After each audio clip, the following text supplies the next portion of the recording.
A minha proposta hoje é falar sobre esse tema. Enfim, construindo um futuro feliz. Capítulo 4 de Ruth, deixe aberto. Chegamos no capítulo 4 e entendemos o seguinte, que o livro inteiro de Ruth nos ensina algumas coisas importantes. A primeira delas é a providência carrancuda de Deus, que revela uma face sorridente. O John Piper, um dos pastores mais eminentes do nosso tempo, escreveu este livro, O Sorriso Escondido de Deus. Indico esse livro a todos que quiserem adquirir, ler e fazer uma boa leitura para o entendimento da providência de Deus versus sofrimento humano.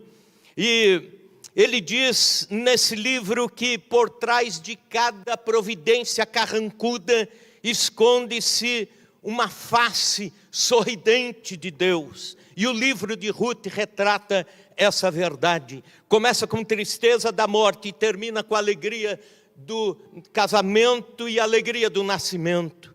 Começa com 3 funerais e termina com um casamento que, querendo ou não, temos os reflexos dele hoje aqui no século 21, aqui em Chapadão do Sul. Por quê? Porque de Ruth e Boaz nasce Obed, que depois de Obed nasce Jessé, de Jessé nasce Davi, o rei Davi, e 28 gerações depois de Davi, nessa linha de descendência, nasce o nosso Senhor Jesus, e a salvação chega até nós. Então faz todo sentido para nós a história desse livro. Também ele nos fala das impossibilidades humanas, tornando-se realidades pela ação divina. Aquilo que era impossível ao ser humano reconstruir, Deus, com a sua graça, vai reconstruindo, refazendo, a restauração. Também nos fala que o fim da linha na perspectiva humana pode ser o começo da ação de Deus. Quando Noemi diz, a minha história terminou, aí Deus começa a reconstruir a sua história. Também esse livro nos ensina que nenhum sucesso é final e nenhuma derrota é fatal. Isso está num livro que Ricardo Gondim escreveu sobre Ruth, um comentário a respeito de Ruth. E ele, numa das frases, diz isso, que a derrota nunca é o fim da linha para um cristão. E também que o sucesso não deve embebedar ninguém, não deve nos tirar da ideia que somos finitos nessa terra. Nenhuma coisa, nem outra pode tomar o nosso coração. E o livro de Ruth nos ensina isso. E quando chegamos então ao capítulo 4, o último capítulo deste livro da Bíblia, nós podemos encontrar pelo menos 3 blocos, e eu quero falar sobre eles aqui. O primeiro deles, falando do resgate, a porta para um futuro sem pendências. Então, em primeiro lugar, dos versículos 1 até 9, um futuro feliz se constrói livre de pendências. Acompanhe comigo, versículos 1 indo até o 9. Boaz subiu à porta da cidade e assentou-se ali. Eis que o resgatador de que Boaz havia falado ia passando. Então lhe disse, ó fulano, chega-te para aqui e assenta-te. E ele se virou e se assentou. Então Boaz tomou 10 homens dos anciãos da cidade e disse, assentai-vos aqui. E assentaram-se. Disse ao resgatador, aquela parte da terra que foi de Elimeleque, nosso irmão, Noemi, que tornou da terra dos Moabitas, a tem para vender. Resolvi, pois, informar-te disso e dizer-te, compra na presença destes que estão sentados aqui e do meu povo. Se queres resgatá-la, resgata-a. Senão, declara-mo para que eu o saiba, pois outro não há senão tu que a resgate, e eu depois de ti. Respondeu ele, eu a resgatarei. Disse, porém, Boaz, no dia em que tomares a terra da mão de Noemi, também a tomarás da mão de Ruth, a moabita, já viúva, para suscitar o nome do esposo falecido sobre a herança dele. Então disse o resgatador, agora ele pulando fora do negócio, Então disse o resgatador: para mim não a poderei resgatar, para que não prejudique a minha. Redime tu o que me cumpria resgatar, porque eu não poderei fazê-lo. Este era outrora o costume em Israel, quando há resgates e permutas. O que queria confirmar qualquer negócio, tirava o calçado e o dava ao seu parceiro. Assim se confirmava negócio em Israel. Disse, pois, o resgatador a Boaz: compra-a tu. E tirou o calçado. Então Boaz disse aos anciãos e a todo o povo: sois hoje testemunhas de que comprei da mão de Noemi tudo o que pertencia a Elimeleque, a Quelion e a Malom. Um futuro feliz se constrói livre de pendências. É o que eu vejo nesses 9 versículos que lemos. Boaz afeiçoou-se com Ruth logo desde o primeiro encontro. E Boaz era um homem rico, piedoso, legalmente qualificado para salvar os bens de Noemi e também os bens que seriam do futuro de Ruth. E Boaz já tinha provado, já tinha dado provas do seu amor por Ruth. E é interessante que aqui, num primeiro momento, nós encontramos Boaz desfazendo as pendências do passado para que o futuro feliz se reconstrua para a vida dele, para a vida de Ruth, para a vida de Noemi. É interessante que até um pastor norte-americano da cidade de Vista, em Califórnia, ele faz essa colocação de que ele, trabalhando com homens, encontros de homens, palestras para homens, convidando palestrantes para virem à sua igreja falar com homens, ele diz o seguinte: 0% dos pastores convidados para falar às conferências masculinas, aos eventos nossos dos homens, 0% pensou em falar no livro de Ruth, alguma coisa sobre este livro. E é interessante que o livro de Ruth, apesar de ter o nome de uma mulher, apesar de serem 2 protagonistas, Ruth e Noemi, nos traz com mais detalhes o que é um homem de honradez, o Boaz. E então é um material farto para falar com os homens, dentro do livro de Ruth. Então, para nos livrarmos de um passado enrolado, nós precisamos ter atitudes de honradez. E é isso que Boaz nos ensina. Por exemplo, Boaz nos ensina que ele é resoluto. No capítulo 4, versículo 1, quando termina o capítulo 3, Boaz e Ruth já têm a intenção de casar, mas ainda precisa entrar uma pessoa que teria os direitos nos negócios da família, o outro resgatador, aquele que era chamado o resgatador mais chegado do que o Boaz, aquele que tinha mais direitos na compra daquelas terras que deveriam voltar para Noemi. E é interessante que Boaz pretende fazer as 2 coisas: casar com Ruth e também salvar os bens da família, resgatar os bens da família, pois Elimeleque e também o marido de Ruth, e também o marido de Orfa morreram.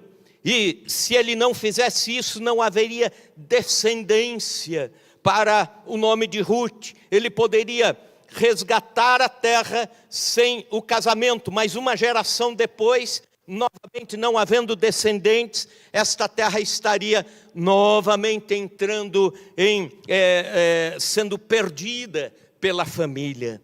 E ele coloca no coração as 2 coisas: casar com Ruth e salvar os bens da família de Noemi e de Ruth. Ele não adia a decisão. Ele vai para a porta da cidade e ele fica aguardando que o resgatador passe. Ele fica observando, ele quer encontrar, ele precisa encontrar, ele tem pressa em encontrar quem pode legalmente salvar a família. Pois bem, aqui nós vemos um homem resoluto. Se a precipitação é um mal que devemos evitar, a indecisão também é um outro erro que nós não podemos cometer. Já viu aquele cara que fica enrolando, né, postergando o relacionamento, e já 8 anos namorando, já mais 3 anos de noivado, e quando chega e diz assim, olha, vamos pensar no casamento, qual é a ideia, né? Estamos no mês de agosto, aí o cara diz assim, olha, vamos esperar passar esse restinho de ano, porque eu tenho aí algumas coisas para resolver, mas assim, quando entrar janeiro, tranquilo, olha, aí sim as coisas vão acontecer. E vem o janeiro de 2026, e vem o janeiro de 2027, e nada. Não é gente para construir futuro sólido. Acontece que a indecisão também é uma decisão. A indecisão é a decisão de não decidir. A indecisão é a decisão de se abster, de tomar postura. A indecisão é a decisão de ver a vida passar e sem fazer algo. A indecisão é a decisão de não deixar a linha de conforto. A indecisão é a decisão de não ser resolvido. Só que quem não se decide pela posição, quem decide não se posicionar, decide fracassar. Mas não foi assim com Boaz, homem resoluto, também cauteloso. Ele vai à porta da cidade, diz o texto. O portão da cidade não era apenas a entrada e a saída de uma cidade. Era lá que os negócios eram resolvidos. Não havia o fórum em forma de prédio na cidade. O tribunal não funcionava numa sala, mas no portão da cidade, ao ar livre. O portão era o centro da vida da cidade. Era o lugar onde qualquer assembleia importante acontecia. Era o lugar onde os processos judiciais eram resolvidos. Era o lugar onde pessoas condenadas poderiam ser absolvidas ou poderiam dali já ir para a morte, a execução. Ali eram feitos negócios importantes. As portas da cidade é que pessoas entravam com seus pedidos de auxílio. É por isso, por exemplo, que em Mateus 16, versículo 18, Jesus diz que as portas do inferno não prevalecerão contra a igreja. Ele está falando assim, que os processos, os juízos do inferno, ele está falando que o poder legislativo do inferno não prevalece contra a igreja. Então, as portas da cidade, é para lá que Boaz vai para começar o seu negócio. Ele encontra o remidor, e aí na porta da cidade é que ele decide entrar com o pedido pelos bens de Noemi e também para concluir o seu intento de casar com Ruth, já que o noivado havia sido no capítulo 3. De acordo com a lei de Moisés, a terra não podia ser vendida perpetuamente, por ser ela possessão do próprio Deus. Mas havia uma lei sobre o uso da terra, dizendo assim, se teu irmão empobrecer e vender alguma parte das suas possessões, então virá o seu resgatador, seu parente, e resgatará o que seu irmão vendeu. Noemi era pobre, viúva, e tinha perdido as terras. Contudo, a obrigação da família agora era cuidar para que a propriedade não se perdesse. E Boaz tinha um resgatador na frente, alguém que tinha mais direitos do que ele. E é com esse homem que ele se encontra à porta da cidade para negociar. À porta da cidade, cauteloso, buscando os meios normais daquela época. Então, se queremos construir um futuro livre de pendências, precisamos ser cautelosos. Ele também foi prudente, versículo 2. Boaz tomou 10 homens, os anciãos da cidade, e disse, assentai-vos aqui, e assentaram-se. Ele convida 10 anciãos para olharem, observarem o negócio que está sendo feito. era a testemunha de uma passagem de Escritura, era testemunha de um casamento, eram testemunhas de um casamento que haveria de acontecer. Era uma espécie de tabeliões, de juízes. E o número 10, as 10 testemunhas, dizem respeito exatamente a isso. Um negócio importante sendo confirmado. A ideia do número 10 aqui. Então, se queremos construir um futuro livre de pendências, precisamos ser prudentes. Mas também Boaz é honesto. Versículos 3 e 4, nós encontramos ele dialogando com transparência e honestidade com o resgatador mais próximo, aquele que estava na frente para os negócios, aquele que poderia fazer o negócio do resgate da terra de Noemi.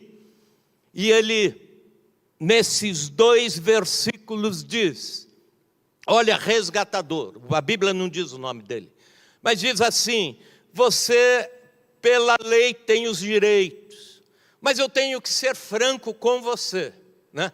Tem a terra para resgatar, você pode comprar e permanecer com a terra para que no momento certo essa terra volte às mãos de Noemi ou da família dela, certo, certo. Só que tem mais um problema, é um negócio casado. Aí você também tem que casar com Ruth, porque você precisa com Ruth suscitar descendência, para que essa terra não bata lá na frente uma geração depois e volte a ficar enrolada. E aí esse homem diz, então não. E era interessante que em nome da transparência e da honestidade, o Boaz coloca em risco o seu futuro casamento.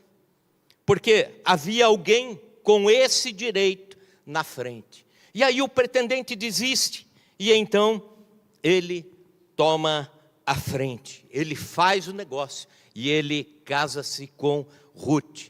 Nós, quando queremos um futuro livre de pendências, precisamos ser absolutamente honestos.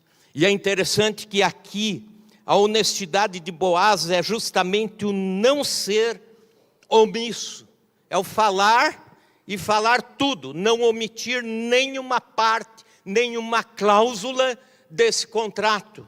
É falar tudo absolutamente. Quando falo sobre isso, lembro-me de uma ocasião, eu recém tinha saído da adolescência, estava trabalhando, fiz as minhas economias e saí atrás de comprar um carro usado, né? E fui no jornal, fui indo, conversando, indo ver, etc. E sozinho, sem pedir conselho, sem pedir que alguém mais entendido em negócios de carro me acompanhasse. E acabei comprando um Fusca ano 74. E eu fui pela aparência do carro. Sabe aqueles volantinhos pequenos assim? Eu falei, olha que joia. Não, um banco alto assim. Eu falei, que carro legal, que carro bom. É esse aqui que eu quero, né? Paguei, fui embora. E aí, no dia seguinte, eu perguntei para o cara, né? Esse carro já foi batido? Não, nunca foi batido. Ok, né? No dia seguinte, meu irmão andando de carro atrás de mim, aí ele disse assim, quando nós paramos, eu indo na frente com o Fusca e ele atrás, ele disse, seu carro tem algum problema. Ele anda assim meio de revesgueio, né?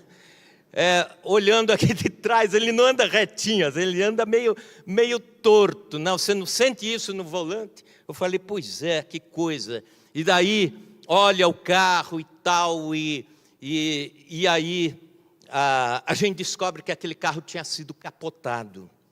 Aí fomos lá falar com quem vendeu. E o cara falou, o que você perguntou?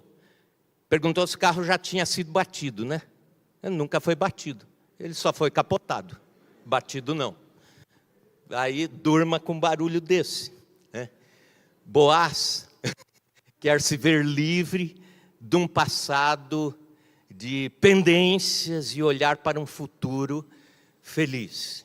Então ele precisa ser honesto com isso. Também Boaz é sábio. ele fala exatamente o que ele precisa fazer, ele coloca na sequência o casamento junto com o negócio. Boaz está na legalidade, ele espera primeiro que o outro desista para que ele continue. Portanto, se nós queremos um futuro feliz, sem pendências, nós precisamos andar com essa legalidade, com essa honradez de Boaz. Então, em primeiro lugar, nós vemos nesse capítulo se vislumbrando um futuro feliz, mas um futuro feliz sem pendências do passado. Em segundo lugar, um futuro feliz se constrói com casamentos sólidos. Veja comigo versículos 10 indo até o 12. Vamos ler. E também tomo por mulher Rute, a moabita, que foi esposa de Malom, para suscitar o nome deste sobre a sua herança, para que este nome não seja exterminado dentre seus irmãos e da porta da sua cidade. Disso sois hoje testemunhas. Todo o povo que estava na porta e os anciãos disseram: somos testemunhas. O Senhor fala a essa mulher que entra na tua casa, como Raquel e como a Lia, que ambas edificaram a casa de Israel. E tu, Boaz, ate valorosamente em Efrata e faze-te nome afamado em Belém. Seja a tua casa como a casa de Pérez, que Tamar teve de Judá, pela prole que o Senhor te der dessa jovem. Um futuro feliz se faz com casamentos sólidos. E casamentos sólidos são providenciados por Deus. Nós vemos isso no capítulo 2, que Ruth, antes de buscar um lar, buscou abrigo no Senhor. Nós vemos que Ruth, antes de buscar um marido, buscou a Deus. E a Bíblia diz que se nós nos agradamos do Senhor, Ele satisfaz o desejo do nosso coração. Salmo 37, versículo 4. A Bíblia também nos diz em Provérbios que a mulher é um presente de Deus para o homem. Portanto, vem do Senhor, um casamento providenciado por Deus. Não é algo casual, mas algo que estava no coração de Deus. E eu pergunto aos jovens, aos adolescentes hoje: vocês têm orado pelo futuro casamento? Vocês têm orado por um futuro lar? Vocês têm buscado a Deus por isso? Têm clamado ao Senhor a direção dEle na sua vida? Segundo lugar, um casamento precedido por amizade e noivado. Nós vemos isso no capítulo 2 e também vimos na quarta-feira no capítulo 3. Boaz sempre tratou Ruth, desde que a viu, com cavalheirismo, com honra, com gentileza, com amor. É o caminho, é um início para um casamento sólido. Porque onde se vê sinais de desrespeito, há prenúncios de relacionamentos desastrosos. Há namoros que não são preparos para um casamento, são preparos para um futuro divórcio. Já viram aqueles namoros em que um mês estão atados, um mês brigado, uma semana está tudo bem, na outra semana brigaram de novo, começaram, desfizeram o namoro, aí noiva, e aí casa.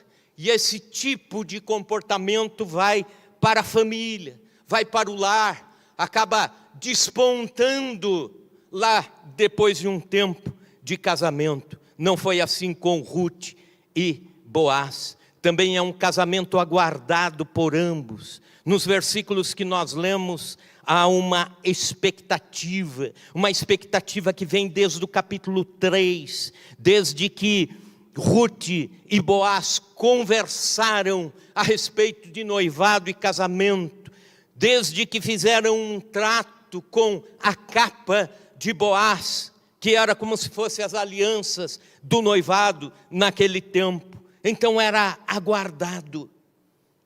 Também um casamento apoiado pela família. Nós vemos aqui que Noemi se alegra com o casamento de Ruth. Sua sogra é a sua conselheira.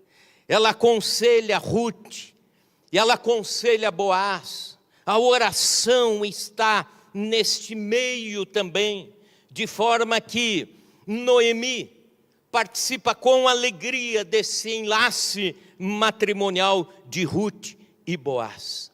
Um casamento não é a decisão apenas do noivo e da noiva, mas de duas famílias. Casar contra a vontade dos pais é tomar uma decisão que pode culminar em desastre. Casamento precisa ser apoiado pela família. O que sobrou da família de Ruth era Noemi, e Noemi estava ali lutando para que o casamento fosse abençoado. Também um casamento público, ele acontece à porta da cidade, com os 10 anciãos de testemunha, e também vêm as pessoas que vêm parando e vêm abençoando este casamento. Nos dias de hoje, nós não podemos desconsiderar a importância do casamento civil, porque antes de um casal estar unido fisicamente, ele precisa estar unido legalmente, diante da sociedade, diante do mundo, diante da humanidade, diante de quem quiser olhar e ver. Está aqui nascendo uma família, está aqui nascendo um lar. Nos dias de hoje, muitos consideram o casamento apenas como uma aliança particular, feita à revelia do poder público, do cartório, da igreja, dos irmãos de fé, da vontade de Deus. E alguns ainda dizem assim: se não der tudo certo, a gente separa, aí já de repente não precisa nem correr o divórcio, já não tem papel mesmo sobre nós. Não são assim as coisas. Casamento também, o de Boaz e Ruth, foi abençoado pelas testemunhas. Nos versículos 11 e 12, nós vemos os anciãos abençoando, e vemos também as pessoas por ali abençoando Ruth, e pronunciaram 3 bênçãos sobre a vida desse novo casal. Primeiro, eles pediram que Ruth fosse uma mulher fértil. Ela foi casada durante 10 anos com Malom, mas não gerou filhos. É possível que ela ela era estéril. A Bíblia não diz isso, mas é uma possibilidade. E as pessoas dizem o seguinte: que a sua casa seja como a Raquel, e como o Senhor faça a esta mulher que entra na tua casa, falando a respeito de Ruth, como a Raquel e como a Lia, que eram estéreis. A Raquel era estéril, e dando a entender que ela depois gere também.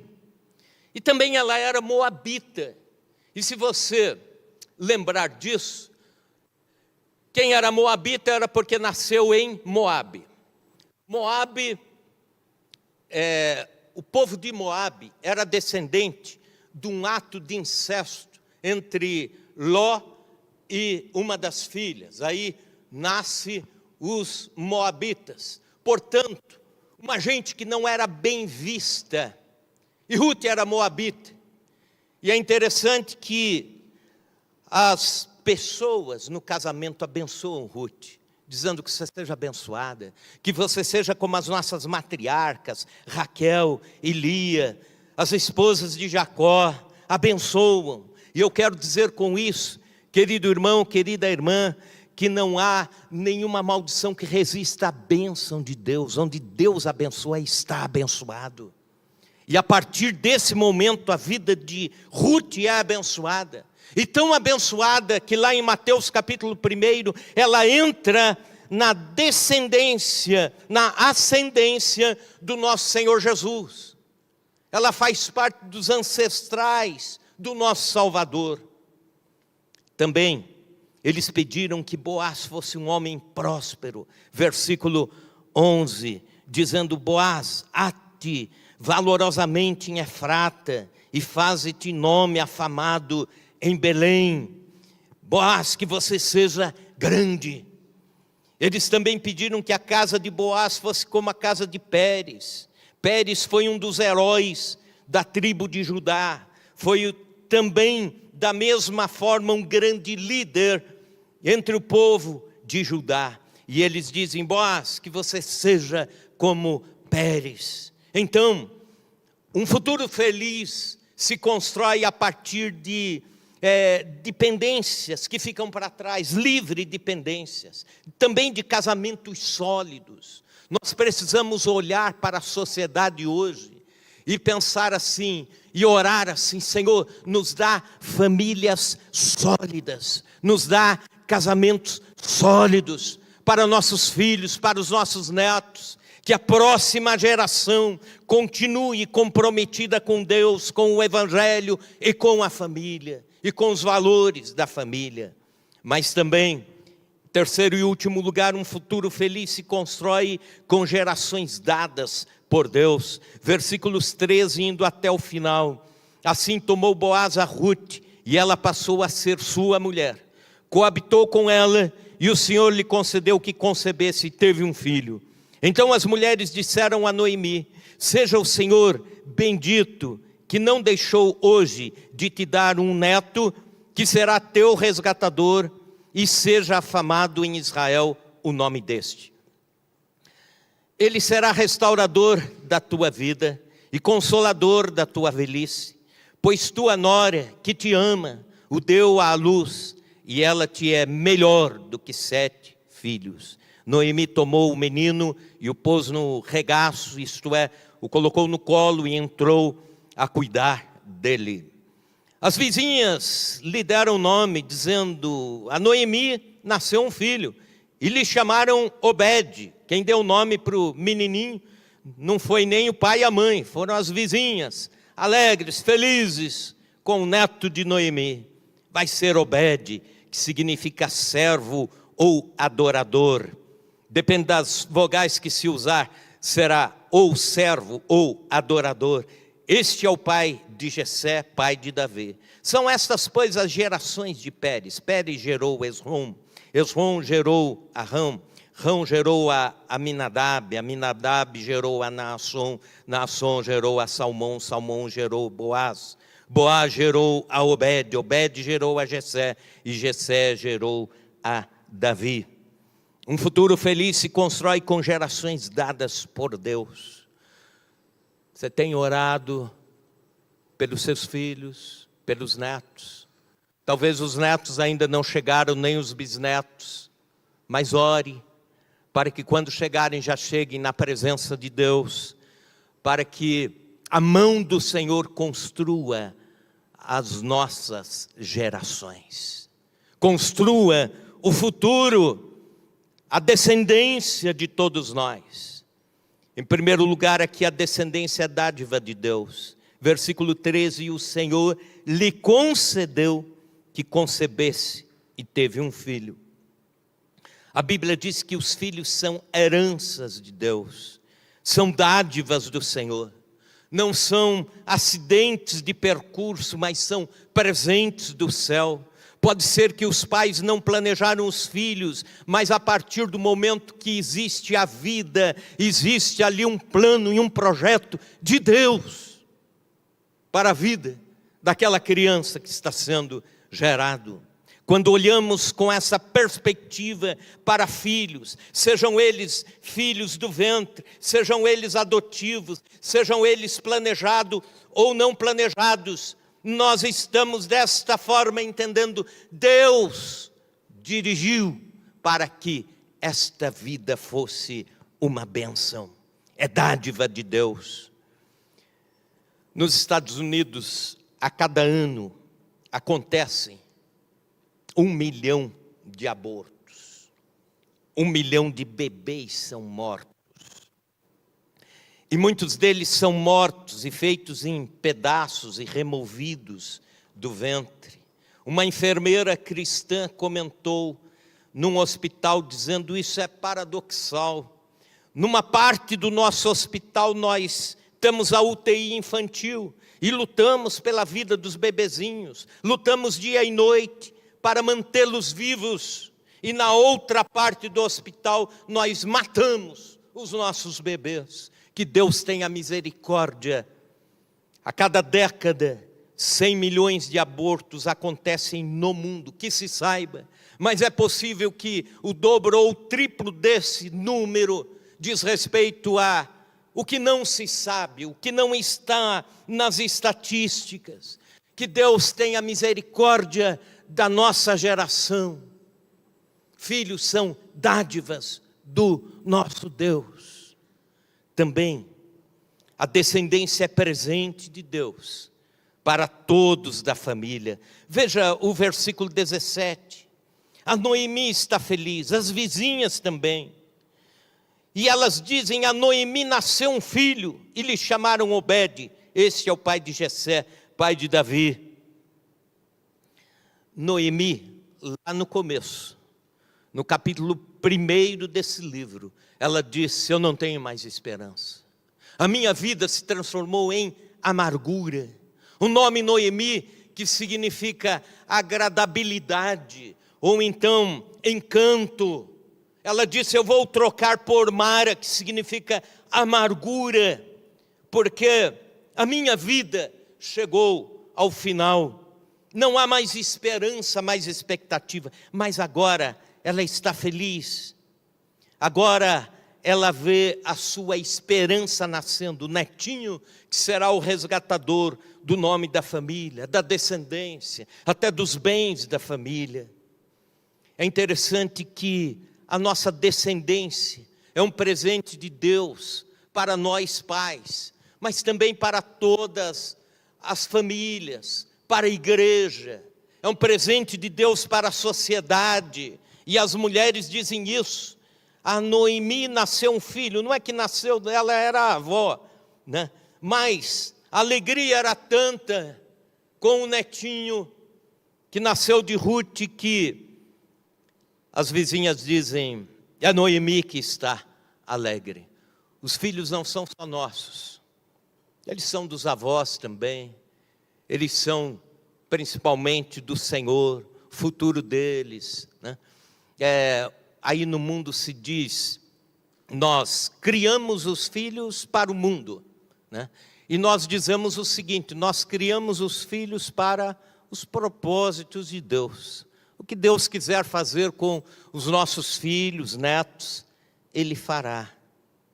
Os filhos são descendência nossa, mas também dos nossos pais, dos nossos sogros. Algum tempo atrás, um avô estava reclamando, dizendo que a filha até hoje não permitiu que ele visse ou pegasse o seu netinho, o netinho que nasceu, o pegasse no colo. E ele, muito triste, chorava com isso. Descendência é presente de Deus para todos. Descendência é motivo de alegria para as famílias. Descendência traz ao mundo sementes abençoadas. Todo bebê nascido no mundo é uma vida, um futuro que se carrega nos braços. O livro de Ruth conclui com a curta genealogia, ligando Pérez até Davi, o rei, e passa por Obed, que é o filho de Ruth e Boaz. E depois de 28 descendências, chega o Messias, o Salvador do mundo. E o livro nos ensina isso, que como Ruth, nós cruzamos montes, vales, pontes estreitas, pântanos. A vida é por vezes ingrata, a vida por vezes é surrada, mas estamos com um futuro se vislumbrando. E o nosso futuro, em breve, né, será selado com alegria, muito maior do que a alegria de Ruth, de Boaz e de Noemi. A alegria restaurada dessa família, a nossa, será eterna. Breve a trombeta de Deus soará, aleluia. Breve a voz do arcanjo será ouvida. Breve os inimigos de Deus serão colocados debaixo dos seus pés. Em breve todo joelho se dobrará, toda língua confessará que Ele é o Senhor. Em breve esse corpo de humilhação será transformado, será revestido com um corpo de glória. E em breve seremos totalmente, absolutamente do Senhor para sempre. Que a história do livro de Ruth nos leve a essa esperança. Não importa se agora nós estamos no capítulo 1 do livro. E você talvez lembre disso no capítulo 1, perdas, desespero, dores, lágrimas. Aí o capítulo 2, talvez alguns estejam no capítulo 2 de Ruth. Esperanças à vista, renascendo, ideias, etapas. O sol voltando a brilhar. Capítulo 3, a reconstrução. Já a esperança reconstruída, confiança reconstruída. Talvez alguns estejam no capítulo 4, já desfrutando a restauração. Mas o livro nos traz esta esperança de que as lutas nossas, as lutas de todos nós são passageiras. Aleluia! Um dia estaremos na alegria do capítulo 4.